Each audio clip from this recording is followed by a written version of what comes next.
Next जो आप add कर सकते हैं, यस, जैसे पालक है, साग है, सरसों है, ये सब बनता है, मूली बहुत बनती है, गाजर बनता है, चुकंदर बनता है, इन सब का सेवन आप कर सकते हैं। एंड एट द लास्ट आपको मस्त रहना है।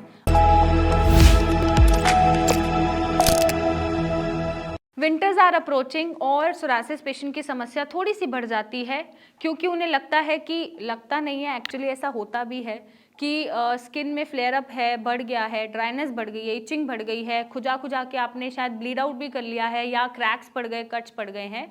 तो मैं डॉक्टर मेघा चतुर्वेदी स्वागत करती हूँ आपका मेरे चैनल पे, और आज हम इस बारे में बात करेंगे कि विंटर्स में आपको अपने डाइट में, लाइफस्टाइल में कैसे मॉडिफिकेशन करना है ताकि ये ड्राई स्किन से भी आप बचें, आपकी प्रॉब्लम्स ना बढ़ें, और क्या क्या चीज़ें ऐड ऑन करके आपकी एनर्जी भी बरकरार रहे, क्योंकि परहेज करते करते आपको एनर्जी ऐसा लगता है कि ड्रेन हो रही है, एनर्जी नहीं बची है, तो एनर्जी लेवल्स भी बरकरार रहे और आपका सोरासिस भी ना बढ़े। सो नंबर 1 जो आपको ऐड करनी है चीज़ें, वो हम आते हैं अभी सीड्स पे। जो सीड्स हैं, जैसे सनफ्लावर सीड्स हैं, शिया सीड्स हैं, पंपकिन सीड्स हैं, ये सीड्स का सेवन आप कर सकते हैं। रात को भिगो के गर्म पानी के साथ ले सकते हैं, या इनको ग्राइंड करके पाउडर मिला के भी इनका पी सकते हैं।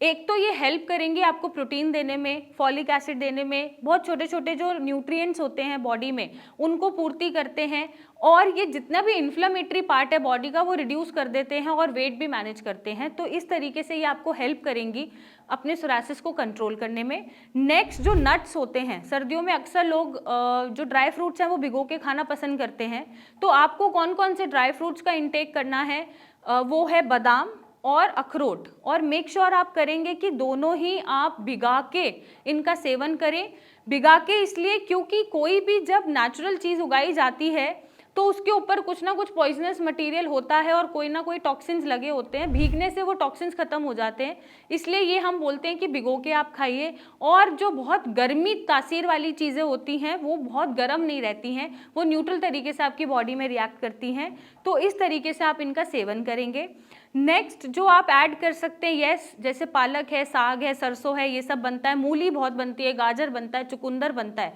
इन सब का सेवन आप कर सकते हैं। आप चाहे साग की फॉर्म में लीजिए, या चुकंदर गाजर का जूस बना के पीजिए, या इनकी सब्जी बना के पीजिए, बट ये चीज़ें आप यूज़ कर सकते हैं क्योंकि ये एक नई चीज़ आती है सर्दियों में। गाजर चुकंदर को आप एक साथ इनटेक कर सकते हैं, उनका सूप बना के पी सकते हैं, और एक ये मील रिप्लेसमेंट भी हो जाता है। शाम को आप चुकंदर गाजर का सूप ही पी लीजिए, काफ़ी है, आपका हीमोग्लोबिन भी ठीक रहेगा, फॉलिक एसिड आयरन पूरा होता रहेगा, ताकत भी बनी रहेगी और एक निखार भी आता रहेगा।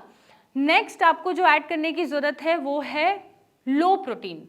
क्योंकि अक्सर लोगों को ऐसा मानना है कि बहुत ज़्यादा प्रोटीन वो खाएंगे तो ताकत बनी रहेगी, और बहुत हेवी प्रोटीन खाने से भी आपकी जो फ्लेकिंग है वो बढ़ जाती है, क्योंकि जो डेड स्किन है वो एक पार्ट ऑफ प्रोटीन ही है, क्योंकि आपकी स्किन में केराटिन नाम का प्रोटीन पाया जाता है। अब वो जब ज़्यादा बनता है तो वो ज़्यादा शेड होगा, क्योंकि सोरासिस है, एबनॉर्मल स्किन आपकी बढ़ती जा रही है, जो शेड ऑफ होती जा रही है उसको आपको कंट्रोल करना है। तो आप लो प्रोटीन डाइट को चूज़ करें, जैसे पल्सेस हैं, ओट्स हैं, सोया है, आप ये खा सकते हैं। Animal protein, non veg, fish, ये सब आपको अवॉइड करने की ज़रूरत है ताकि आपके एग्रावेशंस कंट्रोल हो, लिवर पे भी असर ना पड़े और लिवर उनको ढंग से मेटाबोलाइज कर सके। नेक्स्ट अगर मैं ग्रेन्स की बात करूं तो लोग क्या करते हैं ना, सारे ग्रेन्स मिक्स करके एक चपाती बना लेते हैं, बट कौन कौन से ग्रेन्स आप सोरासिस में ले सकते हैं, बाजरा ले सकते हैं, रागी ले सकते हैं, वीट ले सकते हैं, चना ले सकते हैं, ओटमील और ब्राउन राइस भी ले सकते हैं। अब ये मत करिएगा कि आपने चारों ग्रेन्स मिक्स कर दिए और फिर एक चपाती बना ली, आप 1 grain at a time use करेंगे, और इन ग्रेन्स में से आप कोई भी चॉइस रख सकते हैं अपनी। लोग अक्सर ग्लूटेन छोड़ देते हैं या फिर चपाती खाना ही छोड़ देते हैं सोरासिस में, ऐसा नहीं करना आपको। ग्लूटेन आप तभी छोड़ेंगे जब आपको ग्लूटेन से एलर्जी निकलेगी, और वो एक कॉम्प्रिहेंसिव टेस्ट में पता चलता है। जब फूड कॉम्प्रिहेंसिव टेस्ट हम कराते हैं उसमें ग्लूटेन से एलर्जी मिलती है, वीट से एलर्जी मिलती है, तो आपको छोड़ना है। अगर ये एलर्जीज आपकी बॉडी में नहीं है तो आप व्हीट फ्लोर ले सकते हैं, और एक टाइम पे आप एक ही आटे की बनी रोटी खाएंगे, ताकि मिक्स करने से किसका क्या असर है आपको पता नहीं चलेगा, और एक टाइम पे एक ही ग्रेन खाएंगे तो वो ज़्यादा फायदेमंद रहेगा, क्योंकि फाइबर मिलेगा आपको, फाइबर मिलेगा तो कॉन्स्टिपेशन रिलीव होगा, पेट की समस्या कम होगी, और आपको एनर्जी प्रॉपर अमाउंट में मिलेगी, जिससे सोरासिस भी एग्रावेट आपका नहीं होगा और आप लो फील भी नहीं करेंगे। अब जो चीज़ें अवॉइड करनी हैं वो हैं अल्कोहल, स्मोकिंग, बाहर का खाना, packed food, frozen food, preservative वाला फूड, और जो अक्सर बाहर का जो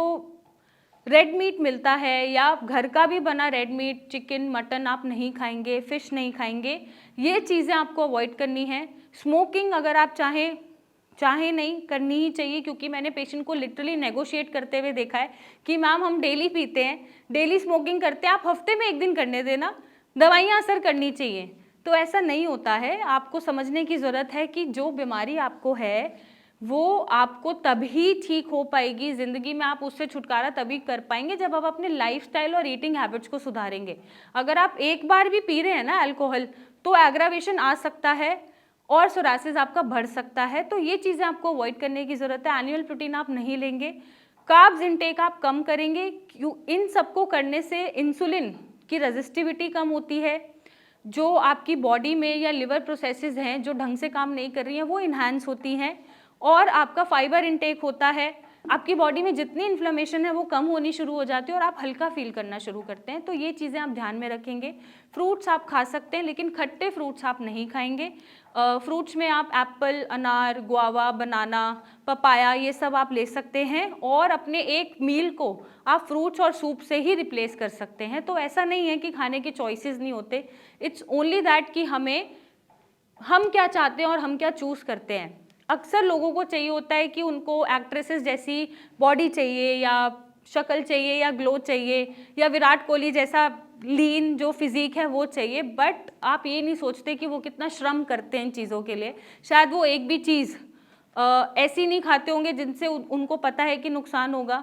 या वो एक भी चीज़ ऐसी नहीं करते होंगे, रूटीन नहीं तोड़ते होंगे जिनसे वो खराब दिखें या उनकी हेल्थ पे असर आए। तो उतना श्रम करना पड़ता है, और बीमारी होते हुए, सोरासिस होते हुए तो आपको करना ही चाहिए। आपको अपनी ईटिंग हैबिट्स इतनी अच्छी बनानी चाहिए कि ये रिलैप्स ना हो,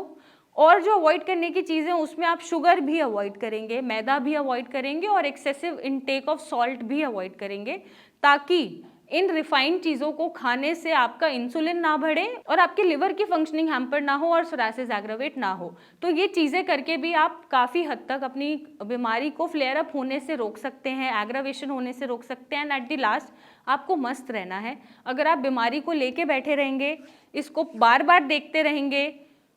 लोगों से फ़र्क पड़ रहा है, लोग क्या बोल रहे हैं, बीमारी अब वापस से तो नहीं बढ़ जाएगी, ये जा ही नहीं रही, और ऐसी ही बातें करेंगे और ऐसे ही थॉट्स लेके चलेंगे, तो शायद बीमारी जाने में टाइम लगा सकती है। आप डॉक्टर्स बदलते रहेंगे बट आराम शायद आपको नहीं मिलेगा। तो आपको मस्त रहने की ज़रूरत है, एक चिल्ड आउट बिहेवियर लाने की ज़रूरत है, कुछ वर्कआउट ऐड ऑन करने की ज़रूरत है, ताकि आप बीमारी पे ध्यान कम दें, अपनी लाइफ पे फोकस करें